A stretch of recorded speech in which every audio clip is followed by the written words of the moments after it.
This presentation will be live broadcast, and at the end of the presentation, we have a Twitter stream and also a live chat. We have two students sitting here. Raise your hand, Jaysha and Brandon, who will let us know about the Twitter and also the live stream chat. Also, if, for those who are in the audience, because this is being live broadcast, if you'd like to send in a question at the end of the presentation, for Twitter, it's hashtag UMCOE. And for live stream, you go to coe.miami.edu/speaker to do a live stream chat. You can submit questions either way. So at this point, I'd like to thank Dr. Sirignano for coming here from California. Thank you so much for taking the time to visit with us. And Dr. Jacques, can you introduce I would just have a brief introduction to Dr. Sirignano. First, thank you very much for visiting us. We have honored for Dr. Sirignano to visit us, give us looks like a very exciting talk. I'll briefly talk about his background. He's a professor of mechanical workspace engineering and Henry Samuel Endowed Chair in Engineering at the University of California, Irvine. He was the George Thelman-led professor and department head at Carnegie Mellon University from 1979 to 1984. And before becoming the engineering dean at UCLA, Dr. Sirignano was a professor at Princeton University from 1967 to 1979 after receiving his PhD from Princeton. There are many other honors, and I will just skip it here and you can read Dr. Sirignano. Thank you.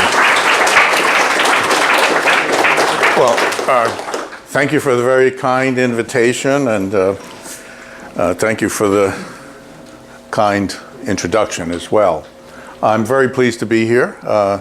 It is an honor, and I've met some very interesting people here and learned about some very interesting work. Now, when I was first informally told by Professor Dan Berg that I would be invited here, and he said it would be a general audience more than mechanical and aerospace engineers, I tried to think of as general a topic as something which is something I knew something about. And I remember about 20 years ago when I was on an advisory panel for NASA, and at that time someone named Dan Golden, Dr. Dan Golden was the director of NASA, and I was in a conference room with him where he said, and I don't know if this is true, I didn't get the facts, but never let the truth get in the way of a good story. But what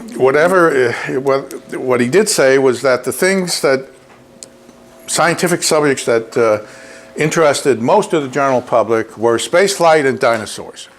Now, my 6-year-old grandson probably knows more about dinosaurs than I do, so I decided I should talk a little bit about spaceflight and a fairly narrow topic within spaceflight having to do with rocket combustion. And in particular, it's a problem that has plagued the development of rocket engines, especially liquid propellant rocket engines, but other rocket engines as well, is something called combustion instability. And I was a teenager at the time of Sputnik, and that turned me on, so to speak. I wanted to not only be an aeronautical engineer, but I wanted to get into rocket propulsion. And what I've learned over the years is that one has to look for opportunities. Now, the Chinese come from a very ancient civilization, and what we faced when Sputnik went up was a crisis. And by the way, the Chinese writing I was helped by Professor Fang Lu, who some of you may know from UCI. But I'm told that the Chinese symbol for crisis is the sum of two symbols. One is danger, and the other is opportunity. And for me, it was an opportunity that guided me through a lifetime. So the advice I have and by the way, this is a Soviet postage stamp. They were very proud of Sputnik, obviously, and they should be. But the advice I have for young people is you don't have to make a crisis. It's easy enough to find one. But when you find it, look for the opportunity in the crisis. There might be something for you in that. So that's a word to the young that may benefit them sometime, and I thought I'd add it in. Well, the particular challenge that I have worked on and has plagued the rocket development, especially, as I said, liquid propellants, is combustion instability. And it's a problem that doesn't go away. This is a sketch of the F-1 rocket. 5 of these were the lower level launch stage for the Apollo mission during the 1960s. And that was what I was introduced to as a graduate student. And the reason it doesn't go away is that any chamber which is confined or partially confined and filled with gases has acoustic resonant frequencies. And the rocket chamber, therefore, is a cousin of a musical instrument. It has an infinity of resonant frequencies. And when you have combustion going on, if the timing is right, the combustion process can drive the oscillation, and the amplitudes can be huge. More than 100 atmospheres amplitude are possible. And what happens when you have hot gases with large amplitude oscillations is that places like the nozzle throat, with the flow coming out here, already your mass flow per cross-sectional area is high, and you're already protecting as much as you can for heat transfer, but the heat transfer under oscillation is greater than heat transfer in steady flow. Some of you take heat transfer courses will have perhaps realized that. So that's one place it can burn out. The other is the combustion becomes so efficient that it comes close to the, instead of needing the whole chamber, it comes closer to the injector face. This is where they're injecting out the propellants, all these little holes, and it can burn out the injector. And this was an issue on the F-1. The F-1 solved this partially by putting in these baffles, which would protect against transverse oscillations, which were the dominant and most dangerous kind. So this problem is something that faces the development of all liquid propellant rockets. And 50 years after Apollo, there's still interest in this from the Air Force, and in fact, they're funding me on the subject. Now, let's see, this should, okay. There are various kinds of oscillations. Longitudinal mode, make sure I get, okay. These are, the X direction is the main flow direction of the nozzle, and these represent pressure and velocity.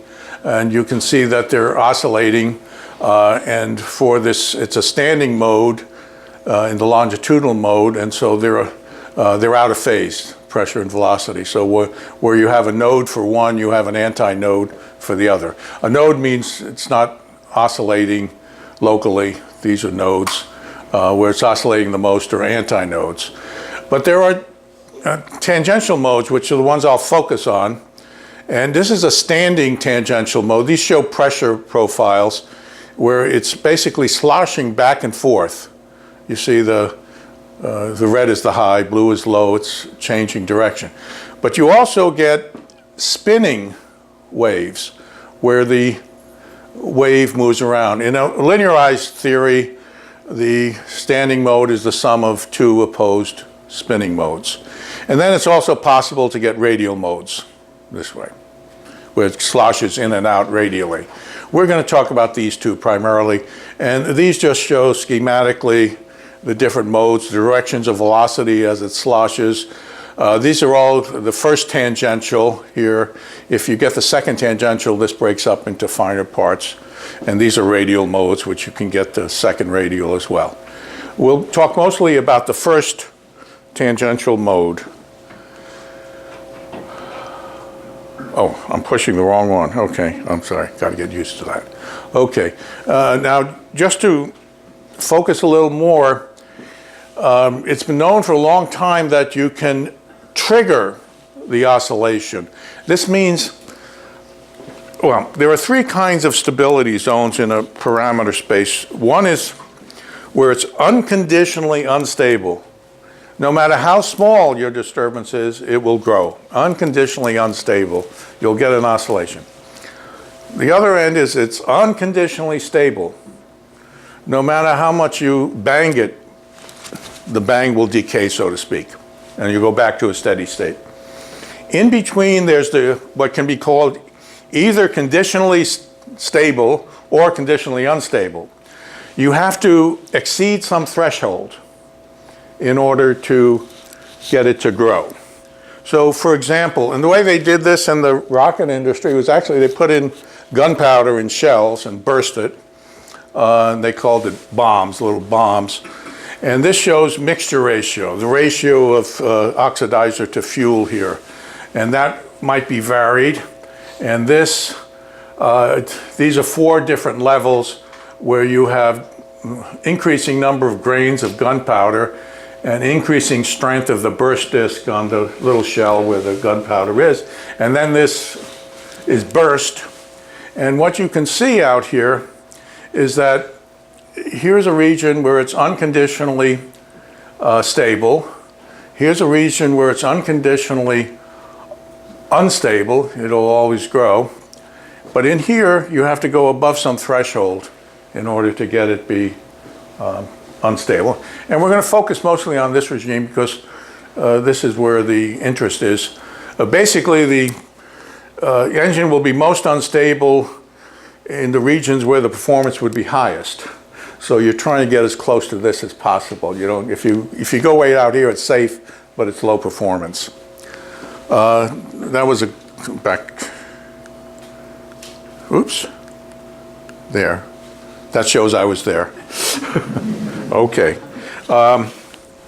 Now we get a little more mathematical. First, I want to talk about nonlinear dynamics, which this is just to get some of the ideas across. This does not describe mathematically the behavior itself, but it gives you some of the issues that we're facing. You've seen differential equations. These are ordinary. We're actually going to be working with partial differential equation. Here's a simple linear oscillator equation, mass on a spring, or certain kinds of electrical circuits. We put damping in it. This is still a linear equation. Now here's an equation which, essentially, if you think of this as a restoring force on the spring, this becomes nonlinear, has a nonlinear restoring force here. Here's now starting to get more interesting. This has damping just like this term, but here if K is positive, this is a damping term. Here if K is positive, for low amplitudes where this dx dt squared is smaller than 1, this is also damping.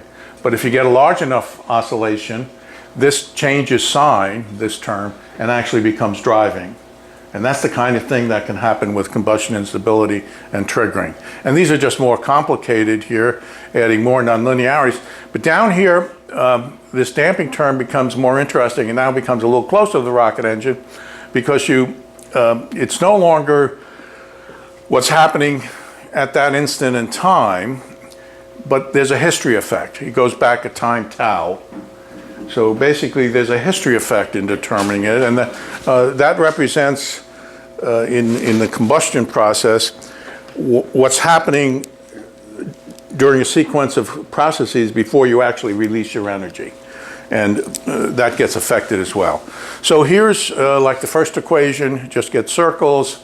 Here, if you put in damping, you decay. Here's a case where you will, above this threshold, you will grow, like this equation. Below it, you decay. And here's a case which is even more complicated, where you, actually it's more like this one, where it changes sign more than once. You can have a threshold above which it grows, and then you have a stable limit cycle out here. So, without going through the derivation, which would bore you, we basically have equations for conservation of mass, momentum, and energy, and we simplify the problem by integrating over the flow direction and reduce it to a two-dimensional problem for the moment over the two transverse directions. And we get, from our equations, a wave equation. You'll see things that look like the wave operator, the Laplacian in cylindrical coordinates here of pressure P, second time derivative, minus sign here. This is a damping term that comes from the nozzle primarily, could come from the injector too. And then you have a lot of nonlinear terms that come from the nonlinear gas dynamics, but you have this term that comes from the combustion process. E is the rate of energy released per unit volume. Energy per unit time per unit volume is E. And the first derivative of that will appear. This equation comes from combining the equation for conservation of mass and the momentum equation, so you can think of it as replacing conservation of mass, and these are two momentum equations. Now, on the large scale of the chamber, we neglect the effects of heat conduction and viscosity because those depend on gradients, and we're working on the large scale, but we will, on a multi-scale problem later, we will talk about that. So this is the equation that's governing us. And my collaborators here are Professor Sedaris, who's really an expert in systems engineering and operations research. And when we get into some of the statistical analysis, he's been very helpful. Pavel Popov is a postdoc. Jeremy Krug is now left. He was a student, master's student. Mittat Burkhan of the AFOSR is sponsoring our work. And we're trying to develop simplified numerical models. And basically what we're doing is analyzing the instability once there's a disturbance as a deterministic process. But the disturbance itself is random. It means something happened you didn't want to happen. And we're treating that as stochastic. So there's a stochastic triggering, and then after that, it behaves deterministically. So we can do our statistical analysis on that. And we're also identifying various triggering mechanisms and looking a little bit into the potential for control of these phenomena. And we'll talk a little bit about that, time allowing. All right. Now, this is now looking at the injector face. We're doing a simple analysis. We can take n injectors. We're taking 10 here, 1 in the center, 3 in an inner ring, and 6 more in the outer ring. So these are coaxial injectors. You have oxygen coming through the center and fuel on the outside.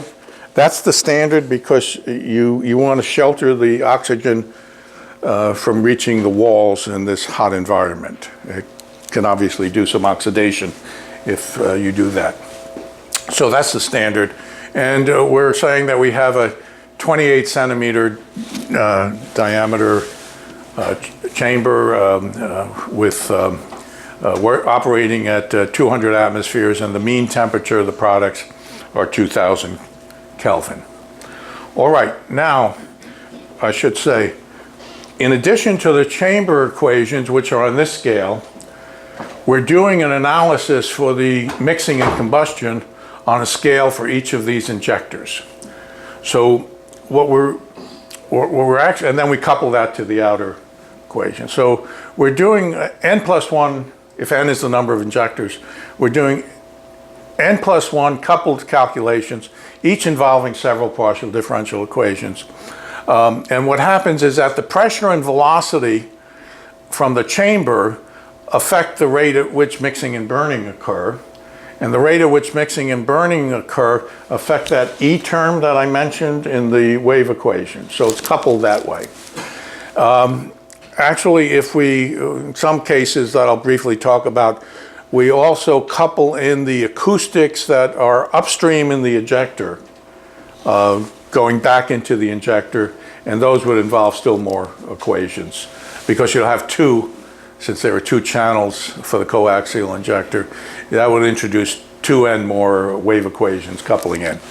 So it can get complicated, but modern computations allow us to do that. So now let's look at the Finescale, which has to do with the injector. We have an energy equation, unsteady. We'll use turbulent heat conduction, but turbulent heat transfer. This is essentially a conductive turn, convective. In the unsteady equation, pressure comes in, and this is the rate at which energy is released due to combustion. We also have to account for the mass fraction of fuel and the mass fraction of oxygen. We bring in a system of equations that do that. Y sub I could mean Y sub F or Y sub O. There's a chemical reaction rate for each component. There's a mass diffusion that occurs, again, governed by turbulence. And it's convenient to maneuver these, create new variables, kappa, alpha, beta, to simplify the system. But the reaction rate essentially depends on the concentration through the mass fraction of oxygen, mass fraction of fuel, and exponentially depends on the temperature. And this gets spelled out a little more. And these are equations that basically bring in the momentum effects for each of these. Basically, this is a grid around each of these injectors, and we're solving well, we showed you momentum equation and the species continuity equation, we showed you the energy equation and the species continuity on the previous slide. We couple in the momentum, and actually we develop more equations from this, and I'm not going to go into all the details of the equation, but there's a standard system of equations we're solving for this on the scale. Now, here, just to test our behavior, this is an uncoupled calculation for an injector. We impose an oscillatory pressure at a certain frequency here, sinusoidal, and through the equations for the particular injector, we calculate the heat release. We do this at various points in parameter space. And if you look closely, there's a slight lag between the heat release and the pressure. You have to look carefully at it. And we're essentially trying to calculate the E term that would appear in the wave equation from this uncoupled calculation. Now, there are two characteristic times in the combustion and mixing problem. One has to do with the turbulent mixing, and that characteristic time we call tau sub m, and then one for chemical kinetics, tau sub r. And we do this for various configurations, various frequencies, and we show using color contour the magnitude of E. This is the highest region for E down here, and it gets less there. Now, for the actual case we're calculating, when we normalize tau sub r and tau sub m by the period of oscillation, or effectively multiplied by frequency, we're really moving along this path. And we see that that's passing through the most, in some of the most intense regions for the situations we're considering. So it indicates that this mechanism can be producing energetic feedback under oscillation. Now let's go to the coupling. Well, here, now we have the full chamber coupled in with the injector. And down here on the X ordinate, we're plotting the magnitude of the pulse that disturbs it. And over here, we're plotting the amplitude of the oscillation after 12 cycles of oscillation. And what you see down here for low amplitude disturbances, we originally, along this 45-degree line, that's the original state after we pulsed it, it's decaying, okay, after 12 cycles, and decaying more slowly as you get towards this boundary. Once you go above this threshold of roughly 20 atmospheres, it grows, and it always grows to about 150 something atmospheres. This is essentially a stable limit cycle. This is an unstable limit cycle over here, this magnitude. Now, if we let these calculations go longer, they will reach this. These are all after 12. I have to put it over here, right? I guess. No, I'm going the wrong way. Let's see. Somehow I lost it here. There it is. Okay, I'm sorry. So this clearly, this is all for one particular mixture ratio, one particular pressure level, etc. Just depends on how much you pulse it. If you did a different kind of so-called steady state operation, you would get something else. And this shows some of the concepts. Here we're plotting in a typical phase diagram. It's not shown here, but this is, well, shown over here. The time derivative of pressure at some point on the wall versus the pressure. We have different situations up here. We're perturbing it at a larger magnitude than the stable limit cycle. It decays to the stable limit cycle. Down here, this is a blow up of this region. This is all in this area. Here, it's just decays with time. And over here, we're above the threshold here, a different scale again, and it grows to the stable limit cycle, consistent with before. These are two examples of a spinning wave with different initial pulses, 9.5 atmospheres and 30. Remember, 20 was the triggering point. This one, if you look at these numbers, is getting lower in time. Of course, it's looping, but generally it's getting smaller in time, and here it's getting bigger in time. This is going unstable, consistent with what we showed before. This now shows that we're changing the operating conditions, mixture ratio, and injector velocity. Could change a lot of things, but these are two things we're changing. In this zone up here, it's unconditionally unstable up here. Out here where the red is, it's unconditionally stable, always decays. In between, with the right threshold, exceeding the right threshold, you grow to a stable limit cycle. If you come over here and plot, now, basically this now is going up here, right? And what it shows is that up here, the high injector velocity, you're in this region along here. Over here, where it'll grow to some limit cycle, you're in this region with the blue, and then the red is actually out here on this to the left. Okay, so this is looking at a cut, so to speak. Now we go along this line here, changing mixture ratio at a fixed injector velocity, and this is all unconditionally, conditionally unstable. And what you see is that you always, in this domain, have some threshold, and you will then grow to the stable limit cycle if you exceed this. But to the right or to the left, you will be stable. Okay, so that shows the consistency. Now, there was no detailed experiment for cylindrical chamber, and that's the norm for design. Maybe something like a slightly truncated cone, but close to a cylinder is the norm. But there's an experiment at Purdue University where they built a rectangular chamber combustor in order to give them better access. I really skipped a few there, didn't I? Give them better access to viewing. They were doing not just pressure measurements, but viewing OH radicals. So this is essentially half of that, as if you put the mirror image on top of it.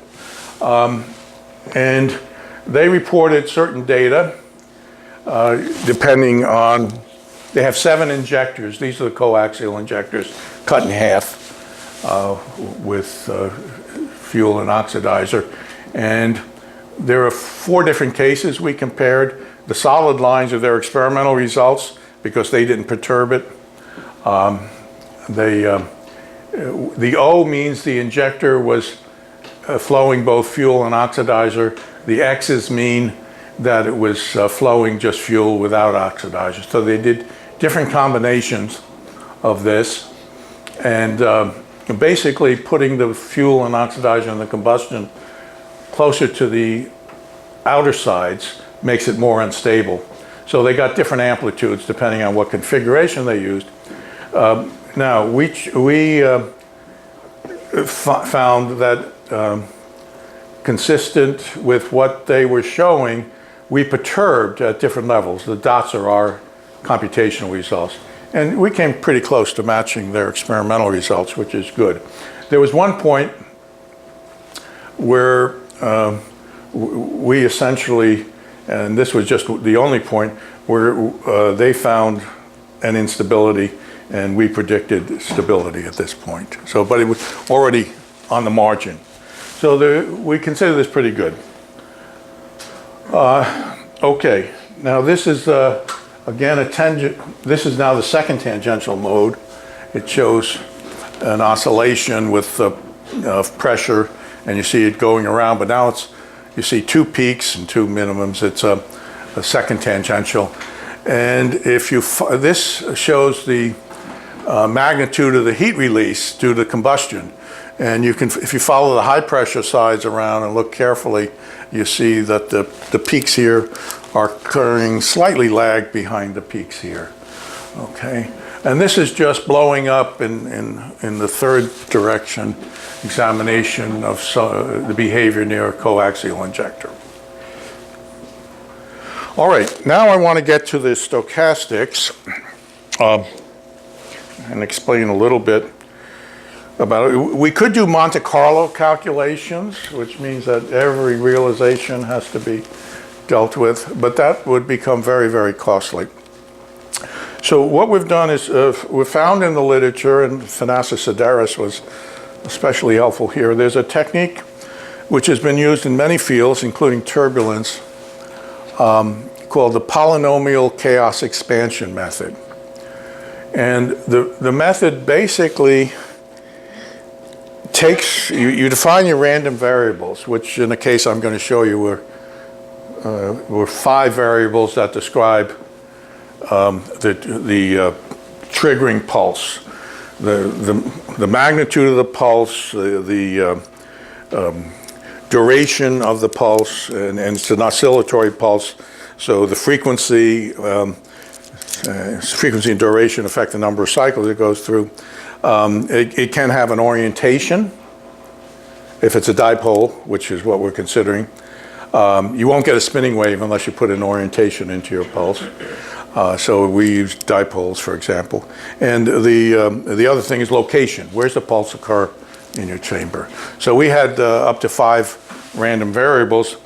And what you do is look for the solution in terms of polynomials, in particular the Legendre polynomials of the random variables.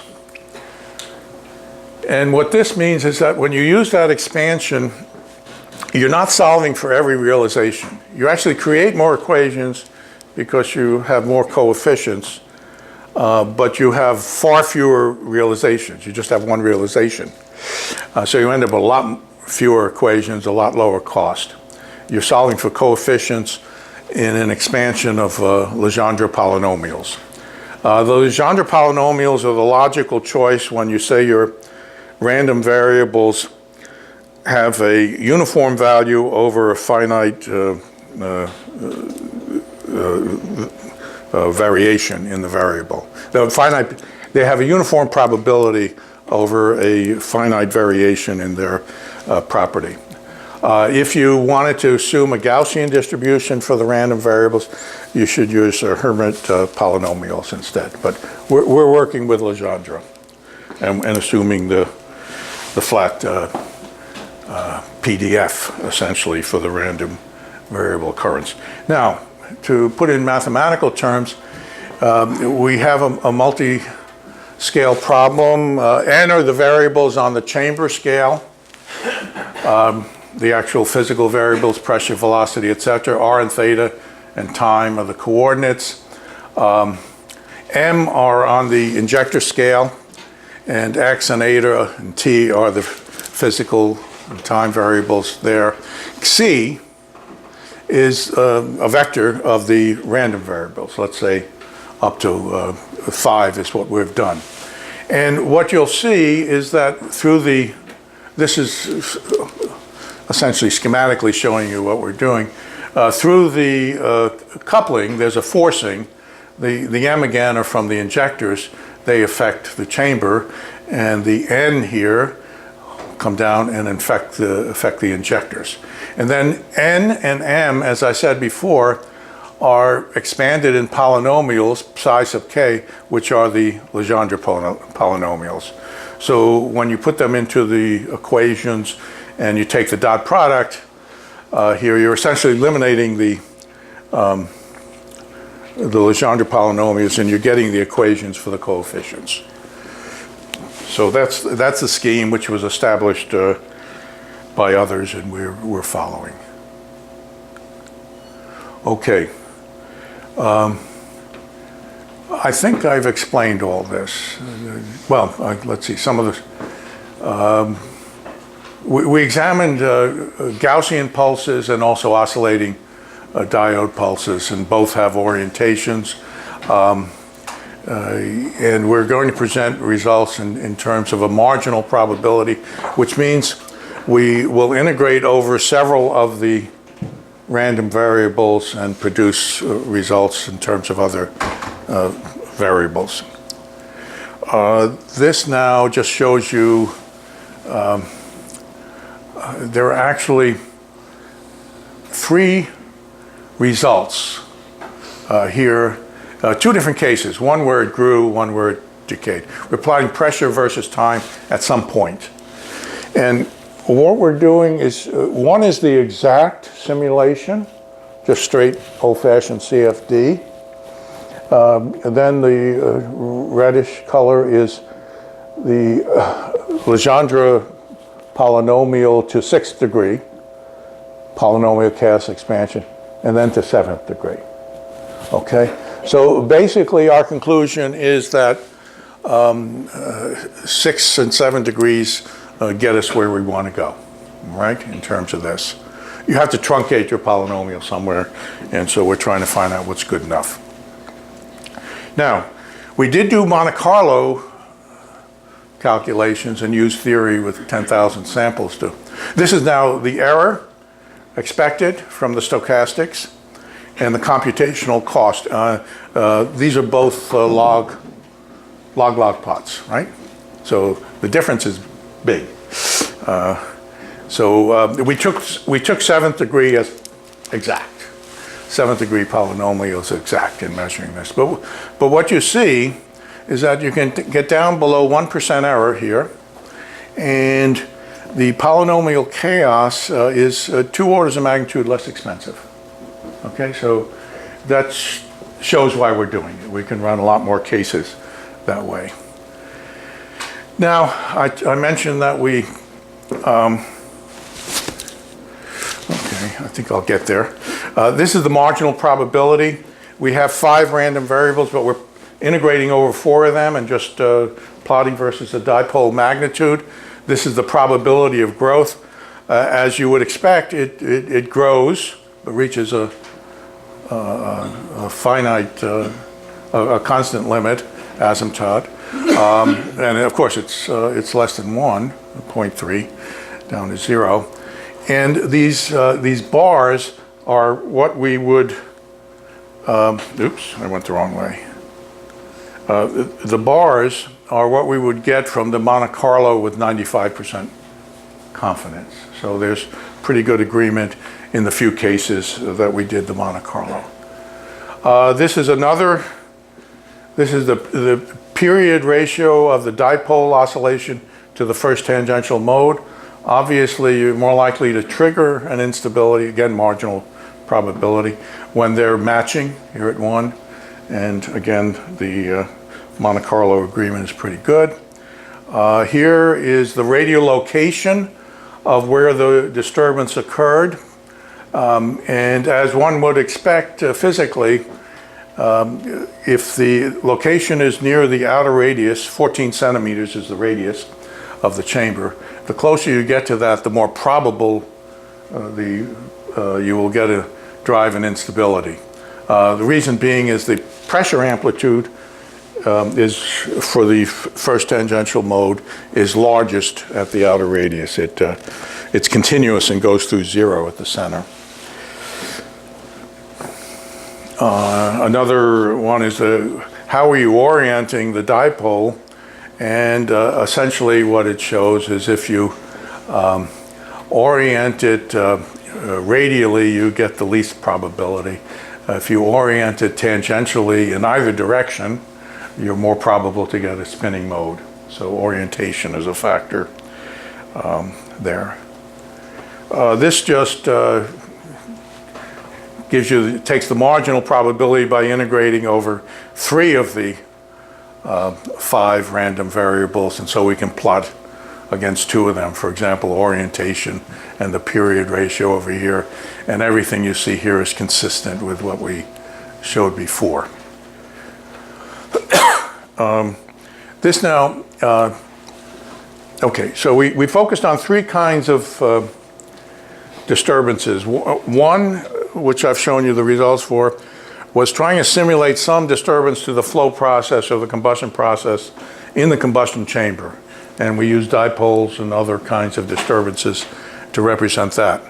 Now we're going to talk about something happening upstream in the injector where there's a temporary blockage to the flow in one of the injectors. And for that, we have to analyze the injector flow. We have wave equations for the injector, which we bring in. But essentially, the combustion chamber is off to your right here. And this is the injector with fuel flowing on the outside, coming in here and in here, axisymmetric, and oxygen flowing through the inside. So we have one of these wave equations for each of these. But what we do is block one of these. I think we're doing the oxygen here. Temporarily, we reduce the mass flow coming through in some way for some time, okay, in a pulse fashion. And what we find, and this is a stochastic simulation, this is a probability of growth where we're actually looking at different injector lengths here, 2 different injectors, but looking at various things. This is the time scale of the injector blockage, tau sub b, to the oscillation time, and if it's coordinated with the natural frequency of oscillation, it becomes more probable to have an instability. Over here, we're looking at the magnitude of the decrease in the oxygen flow rate due to the blockage, and obviously the more you block it, the more probable an instability, bigger jam, so to speak. Now, another thing we looked at, and this was new, others hadn't thought of this, had to do with acceleration or vibration of the whole rocket motor. Those of you who have studied mechanics know that there's something called a Newtonian frame of reference in which Newton's laws apply. Well, if the rocket is moving at constant velocity, we can say that a point fixed to the rocket engine could be the origin of a Newtonian frame of reference. But if there are vibrations in that engine, and I'm talking about solid body vibrations of the whole engine, which are probable in flight, that then, when you go to take your coordinate fixed to the rocket engine, it's no longer a Newtonian frame. In your momentum equations, you have to put in what I would call a reverse D'Alembert force, which essentially is driving it. The reason we thought of this was that it was observed that some engines were perfectly fine on testing on test stands on the ground, but they seemed to develop problems in flight. And one possibility is that the vibration in flight is causing that. We haven't proved that it's vibration. What we have proved is that vibration can cause can trigger an instability. And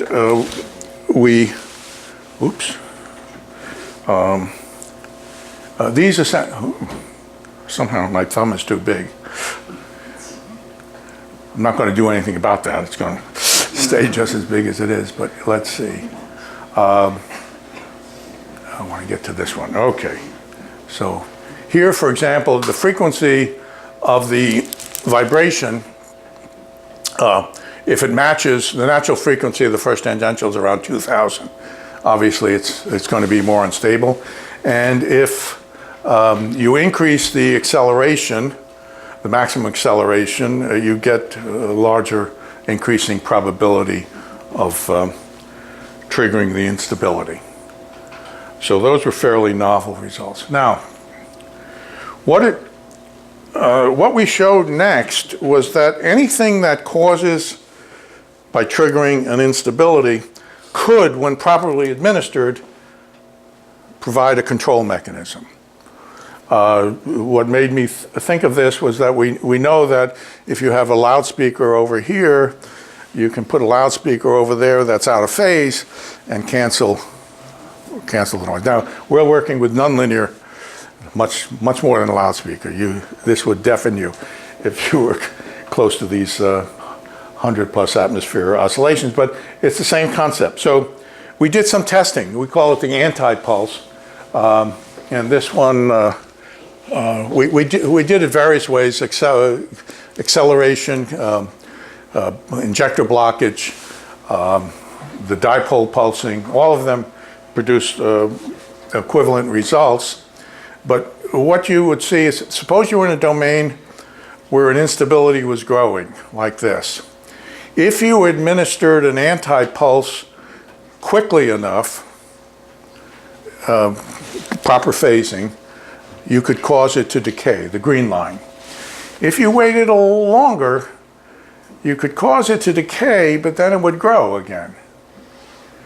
If you waited still longer, there would be some decay, but then it would start to grow. But if you pulse it again, this is a 2-pulse one, you could then bring it back. So the idea of multi-pulsing. So you can think of control mechanisms where you could deliberately block the injector flow, or deliberately create a vibration that might lead to a control mechanism. We haven't fully explored this yet. I'll be very fast and try and close.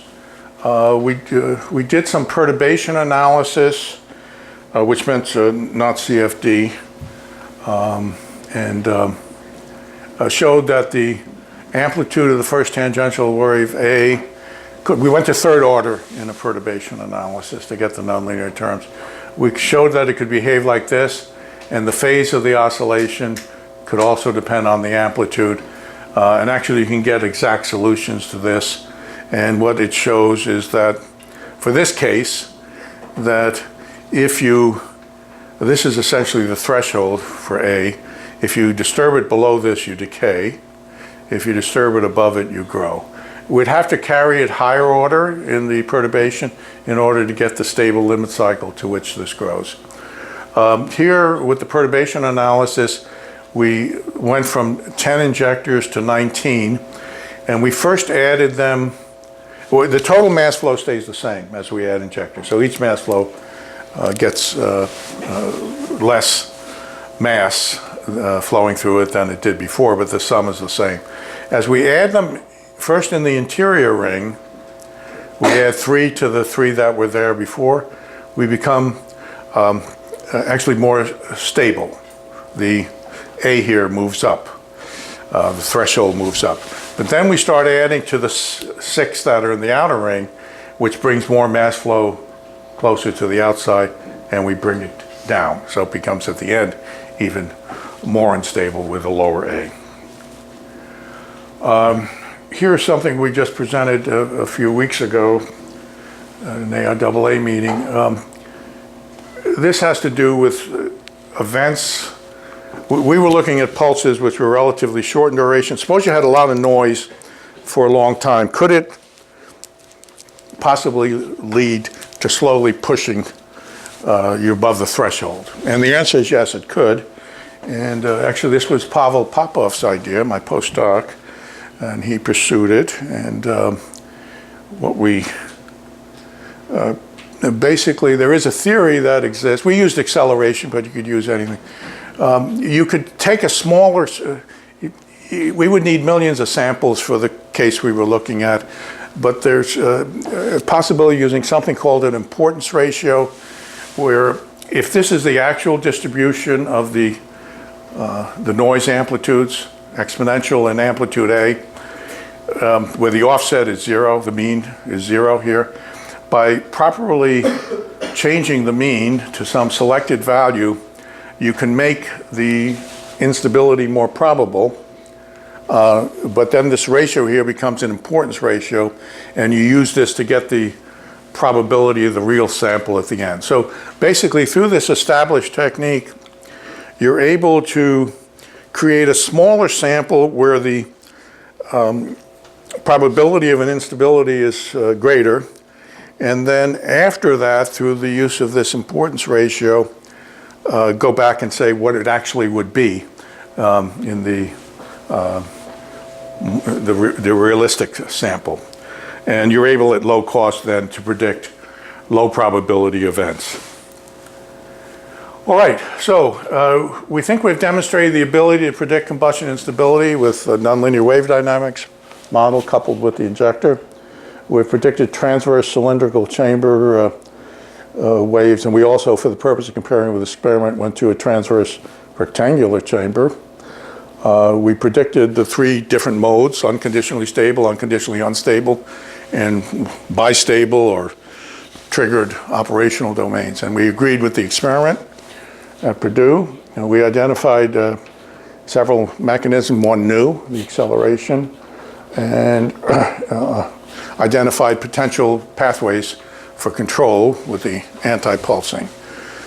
We used, was new for us, and reasonably new in the field too, polynomial chaos expansion, but we certainly weren't the first to do it. And we were able, by a stochastic approach, to predict probability of triggering mechanisms if we have a good handle on the probability of the random events. We've increased computational efficiency and improved efficiency of basically by a combination of things, reducing dimension, for example, and through the PCE approach. So thank you very much. I hope I stayed on time.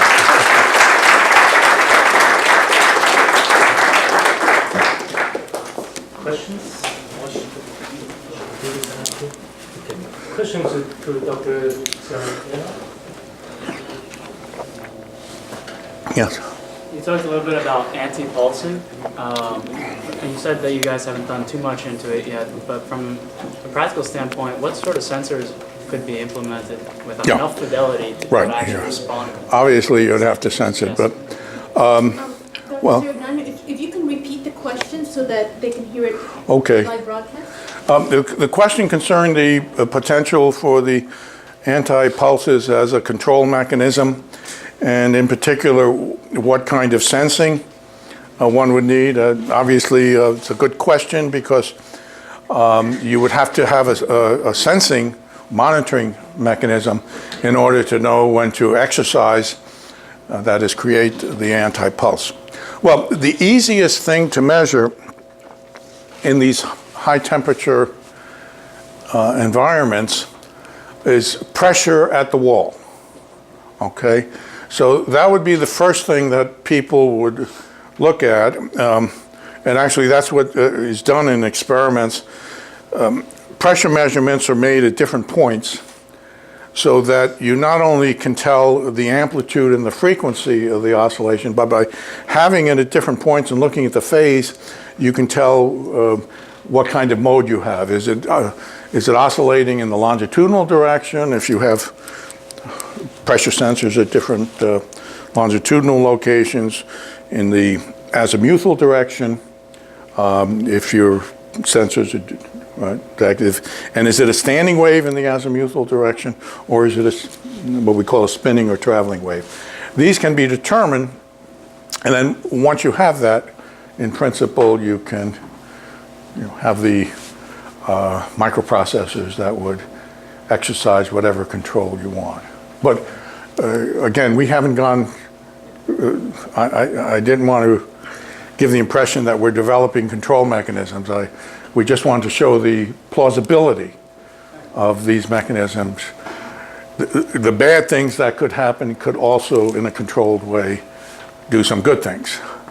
That's the point. Other questions? I have a question. Sure. For the pressure wave equation, do you solve coupled with your flow equation, or do you do iteration? I mean the wave equation. Well, it's a partial differential equation, a system of partial differential equations, and what we do is use finite difference. Are you coupled with your flow field? Are you coupled with your flow field, or you solve it separately? Coupled with what? With the flows, with the flow field. No, okay. These we have the momentum equations and the wave equation. The energy equation for the wave dynamics has already been coupled into the relationship between density and pressure. So it's already been factored into those equations. What we're doing is solving at the chamber, those system equations simultaneously, in time, but also coupling them, one term in the wave dynamics equation, the energy release term, or sometimes I called it the heat release on the slides. That E comes from the analysis of each of the local grids around the injectors.